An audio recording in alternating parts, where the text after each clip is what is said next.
Yan, good morning mga kamamaw. Bibili lang kami ng pads ng mga alaga natin.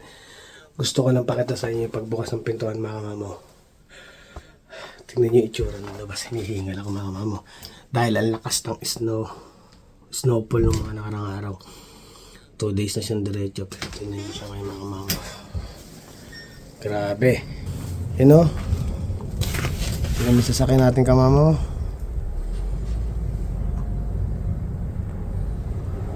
Oh. Ito yung harapan, no? Grabe. Lakas ng snow.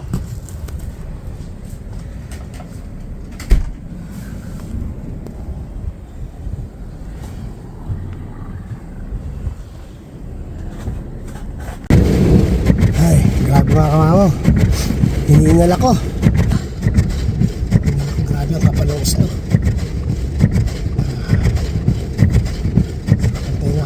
Ito mga kamamang sakit, parang nasunog. Wala pa naman ako yung gloves na nagsabil ako.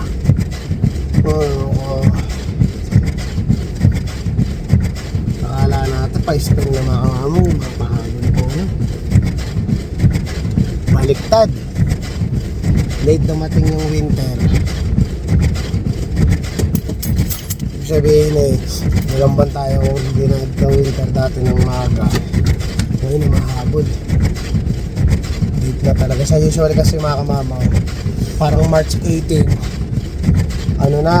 Kumbaga sa kalendaryo, na spring na. Yung pecha na ba ngayon? March 3. 2 weeks na mga kamamaw, usually talaga nakalagay sa kalendaryo, spring na. Ay, pero dito sa Skatan parang parang pang-winter. Hindi ko pa nga sure kung makakalabas ako dito mga kamamo. Pero malambot naman yung snow. Sinabi ko ng konti yung dadaan ako.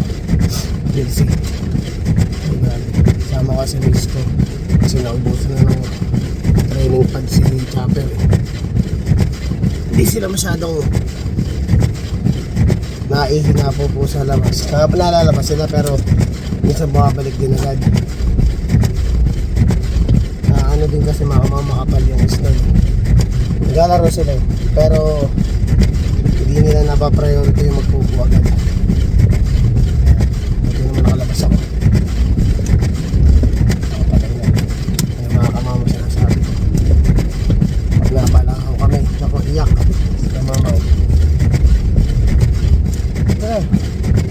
May sasakyan sa likod. Ito na. Sinunod ko kasi pinapapasok ko may truck sa likod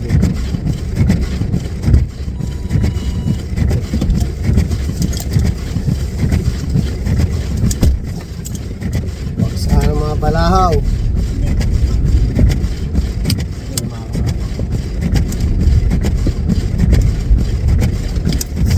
Kapagas talaga ng snow. Ayun, para tayo nag-ano na mga mama. Skating.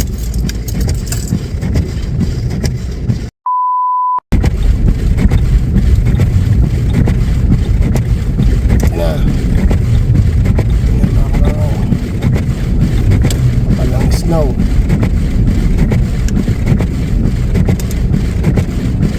Parang yung mga bukay. Lahat tayo mga mama. Alam mo yung pakaramdam na parang nakalutang ang mo, nakalutang ang sasakyan mo sa isla. Buti malaki ang sasakyan namin. Kung kotse ito, wala na ito mga kamamang, hindi ko na may alis. First time ko nakita parang nababalaho itong truck natin. Yung yellow kasi mga kamamol, patitingin naman parang halos nagpastuhod na yung taas. Kailangan masyado dito yung banda sa amin.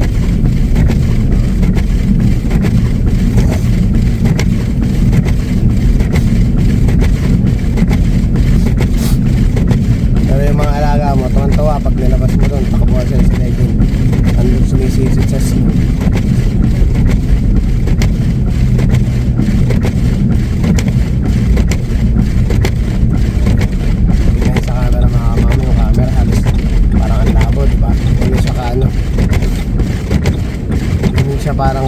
sa yung visibility pa ng ano, kalsada. Ganyan siya kalago mga kamama.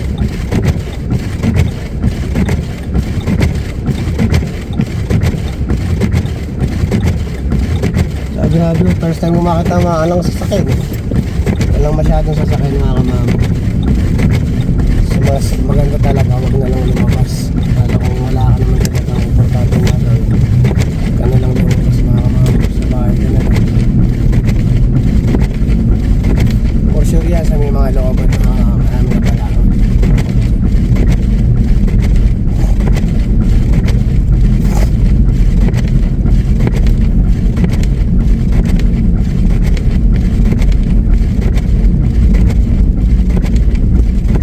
Makita yung mga sasakyan pa naman.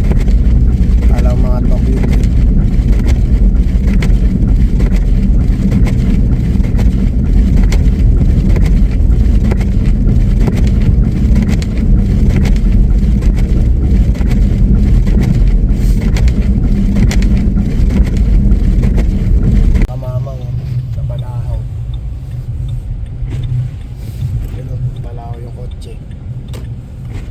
Kaya talagang ano, mahirap.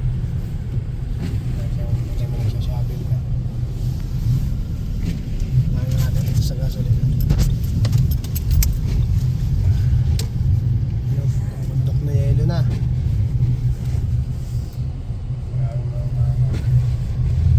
Hindi na kayo lumabas pag kotse lang gagamitin mga kamama. Mahirapan pa kayo. Ayun, bago pa yung kotse. Hindi siya makalabas. Ayun na mga kamamaw. Bibili lang kami pads. Inayos ko na, sinet-up ko. Ginamit ko na, medyo pasensya, hindi na nalilinis. Pero papadetail natin yan. Ito, ginamit ko na to. Kumbaga sa Dragon Ball, ginamit ko na yung Super Saiyan. Ano natin, ayan. 4-wheel drive yan eh. Ito, tag dito. All-wheel drive, 4-wheel drive, 2-wheel drive to. Ayan, parang ano. Ito ginamit ko na. Matindi na ang kapit yan mga kamamay na. Naka 4x4 na yan. Hindi na siya katulad nung nakaraan na medyo ang gumagalaw lang yung harapan. Pati yung likod yung mga kamamo kumakaskas na yan. Kaya malaking tulong to mga kamamo. Hindi tayo mababalaw sa ating ano, sa ating pagbabiyahe. Bibili ng pads eh. Tingnan mga kamamo, labas-labas tayo. Parang ghost town. Walang nalabas yung mga kamamo. Kahit ang ano na rin, okay na rin na makita natin ganyan yung paligid. Kasi ibig sabihin yung mga tao nasa loob ng bahay lang nila. Mga ikot-ikot natin, samantalayin natin. Ayun na, grabe ang kapal ng snow. Dun sa kabila halos gabundok na yung ano. Oh, gabundok na. So wala talagang lumalabas mga kamamaw ngayon. Okay na rin yan para safe sila sa bahay. Pasok na tayo sa Dolorama. Bili tayo ng trading pad. Samantalayin ko na mga kamamaw na may cameraman tayo. Pakita natin yung ano, yung mga tinadaanan natin. Yan. Tsaka ingatin ka siyempre, iwas ano rin mga kamamo. Inom din kayo ng vitamins. Tsaka kung may nararamdaman kayo kung ano man, inuman nyo na agad ng gamot. Mahirap din nakakasakit. Uso pa naman ang sakit dito mga kamamo ngayon dahil paiba-iba ang ano. Tsaka yung salamin natin sa likod. Ayusin ko. Walang ano. Snow. So ngayon ang sakit mga kamamaw dahil ang panahon dito is paiba-iba. Ayun o, bukas. Puting-puti kasi mga kamamaw yung paligid, hindi mo alam kung gutter ba yung nasa gilid.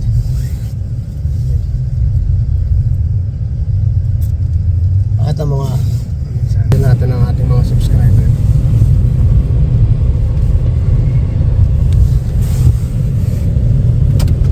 Ko kayo sa Mount Everest mga kamamaw. Ayun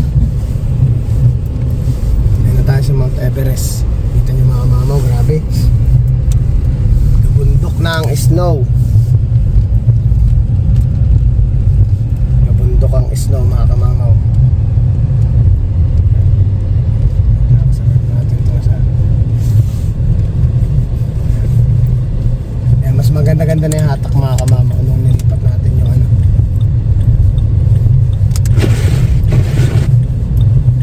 So naka all-wheel drive lang pala ako dati pa. Hindi ko masyadong pinapansin kasi yung ngayon naka 4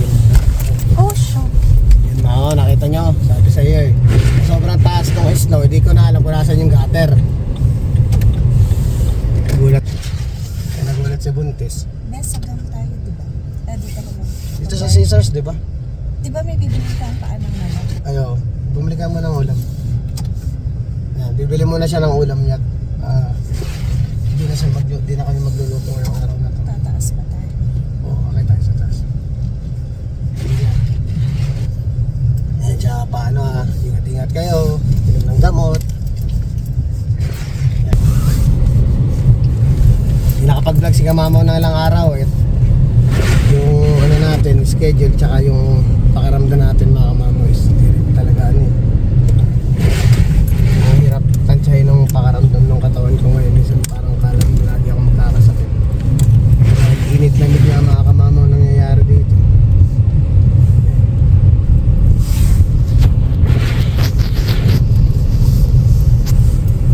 Yung nangyayari ngayon sa kalsada mga Kamamaw parang bigayan ngayon. Bigayan kayo kasi halos parang iisa lang ang daan. Kahit sabihin mo parang may mga two-way na minsan nagiging isa lang yung kalsada kasi ano, isa lang yung guhit, yung kalahati mataas, so napipilitan sasalitan na lang kami ngayon ng daan kasi Magka na kayang kasya ba? ano, Kasi baka mabalahot ka. oo nga, delikado naman. Bukas ba si Sals, parang sarado eh. I-close mo. Sige, dali lang mga Kamamaw, ayusin natin. Ito mo na mga Kamamaw, nako, kamuti ka na kami may stock. Papasok kami doon sa taas kasi may Filipino restaurant sa taas. Ay mukhang sarado, kaso nga lang pumasok na kami mga Kamamaw. Kamunti ka na kami hindi makalabas. Kamunti ka na may stock. Ako na-stock mga Kamamaw, wala akong dalang gloves. Paano siya shovel eh. May lalaki nga doon mga Kamamaw, honestly, may na-stock na lalaki doon. Ay gusto ko naman tulungan, eh kaso nga lang mga Kamamaw, wala kasi akong gloves. Kung tutulungan ko siya, may pasok din tayo. Ay nakasakay pa yung buntis dito sa sasakyan.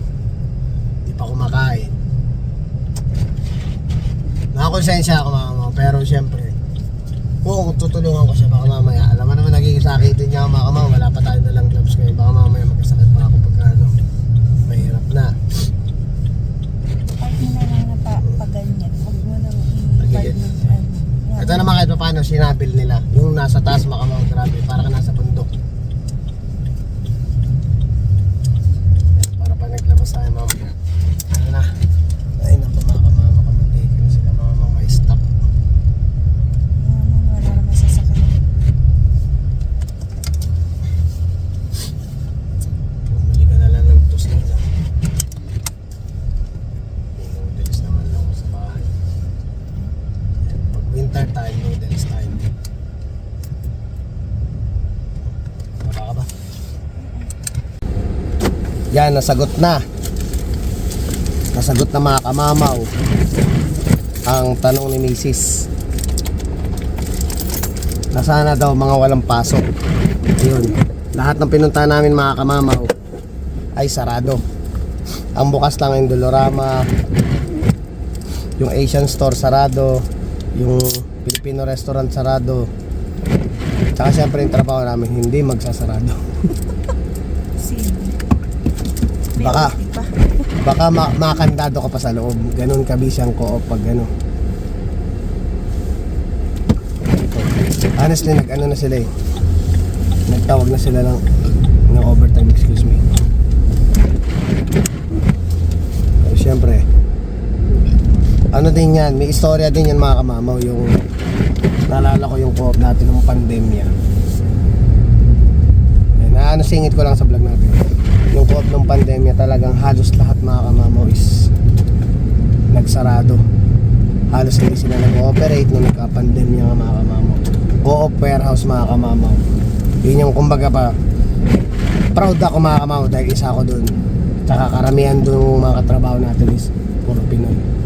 Proud ako mga Kamamaw na kami yung mga taong nandoon na nagpursiging pumasok lagi, pumapasok lagi talagang unlimited overtime talaga dati mga Kamamaw dahil nung problema is kami lang yung laging ano, yung nagbubukas talaga na tas napakalakas ang bibigat, ang lalaki ng order talagang kumbaga ba kailangan naming mag-deliver, kailangan mag-deliver ng kumpanya sa iba't ibang lugar dito sa Canada para may mabiling pang grocery yung ano, yung mga tao, mga kamo. Kaya nakaka-proud na sa simpleng bagay na gano'n kumbaga. Although para nagtrabaho ka, para sa akin contribution ko yung tulong ko sa tao, dahil kumbaga ano namin yun kumbaga kami yung pumasok para merong mabili sa mga grocery store, yung mga ganun ba. Ang sarap sa pakaramdam mga kamama yung mga panahon na yun. Kaya katulad ngayon, overtime na naman, sigurado mabibigat na naman ang order. Tsaka kadalasan ng mga sarado yung mga establishment dito, isang co-op warehouse sa mga bukas. Kasi iba mga kamamaw, kung nakikita nyo sa video, iba sa personal pa nakita nyo is kumbaga, ikaw kung kakagaling mo lang Pinas, kakadating mo lang Pinas kahapon, tapos magdadrive ka ngayon dito, tapos iyan agad ang maabutan mo, iba yung pakaramdam mga kamamaw. Hindi mo alam ang diskarte gagawin mo. Etong pag ano sa snow is parang base na lang din sa ano, sa experience mo na halos araw-araw mo ginagawa o ilang beses mo na na-experience, alam mo na paano diskarte yan. Pero syempre, ang pinakamasasabi natin, dapat mataas ang sasakyan mo. Kahit sabihin natin sobrang galing mo sa diskarte, pag sa kotse lang ang gamit mo, mahirapan mo. Tingnan mo yung paligid, nakikita nyo naman, wala masyadong sasakyan. Kala mo, kumbaga sa Pilipinas kala mo laban ni Manny Pacquiao, kala mo holiday. Kaya paulit-ulit, ingat po kayo sa pagdadrive. Tsaka kung hanggat maaari, kung wala namang importanteng gagawin sa labas, huwag na lang pagbubukas. Dahil kung mababala ako kaya ang hirap, pwede kayo magkasakit din. Hindi rin biro mag-shovel ka ng sasakyan mo sa ibabaw ng snow, sa ibabaw ng snow. Napakahirap. Konting pasensya din sa mga nasa likuran mo, nasa harapan mo. Ulit ako dito sa isa, umaabante na wala pang ilog. Wala tayo dyan mga mga natin na give and take tayo ngayon mga kamama. Give and take tayo sa kalsada. Kung nakikita nyo yung dulong kalsada mga kamama, wala ka na makikita, as in parang alikabok. Ganun siya. Grabe yung almost zero visibility mga kamama. Kaya yung mata ko tutok. Buti na ako sa dasal. Hanggang ngayon iniisip ko yung nandun sa ano, yung napalaon na lalaki. Mas priority ko to kasing ano yung sakay ko buntis yung sakay ko mga kamamaw gugutom na to mamaya ma-stack up kami dito, mahirapan, di ko nang pagsasabilin to. Pasensya na kuya, next time kung sakaling magkita man ulit tayo mga kuya, pag na dumating sa point na gano'n, tutulungan na kita. Sa ngayon pasensya, at mas inuna ko tong buntis.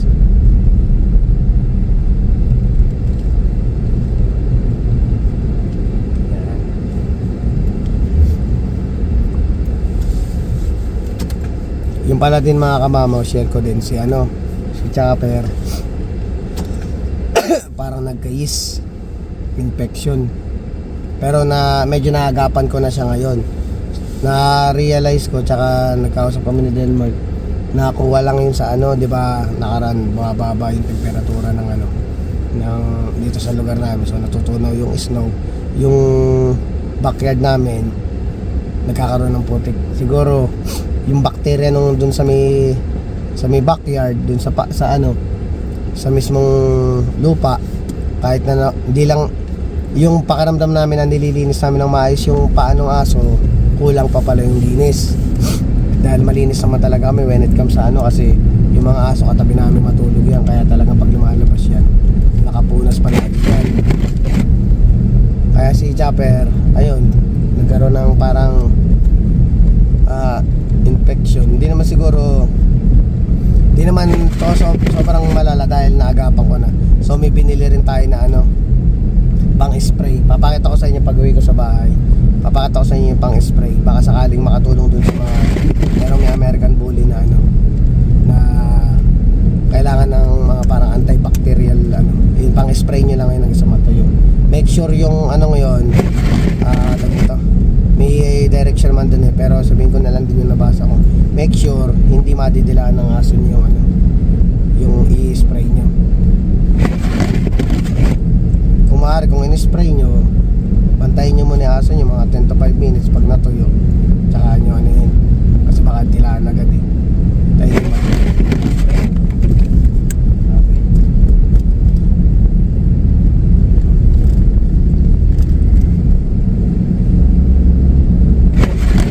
yung mga kamama, wala silang pakialam, paspas pa rin sila. Alam nila, wala silang pakialam na mataas ang sasakyan ko. Sila, may mga ganong ano, katulad yun, nasa akin natin. In-overtaken ako ng mabilis. Alam mo namang tagilid yung ano eh. Part ng pagiging driver mo yan mga kamama, dapat concern ka rin sa paligid mo, hindi ka concern sa sarili mo lang din pag ano.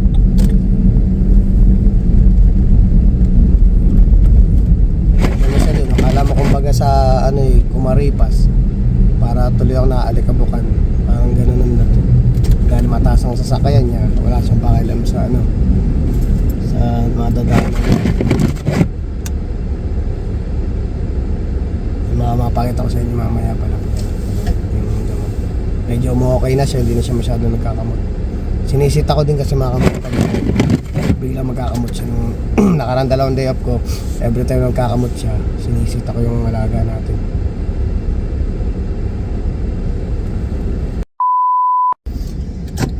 Yung mga mama, nakauwi na kami. Nakakatawa naman dahil meron ditong lalaki nag-shopping nung harapan namin.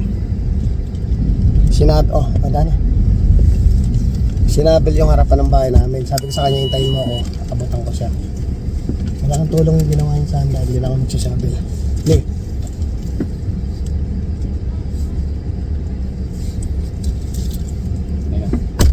Pinababa ko muna yung buntis at ako yung papay.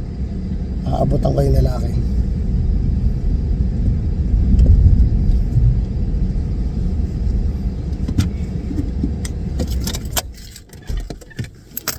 Punta natin yung lalaki.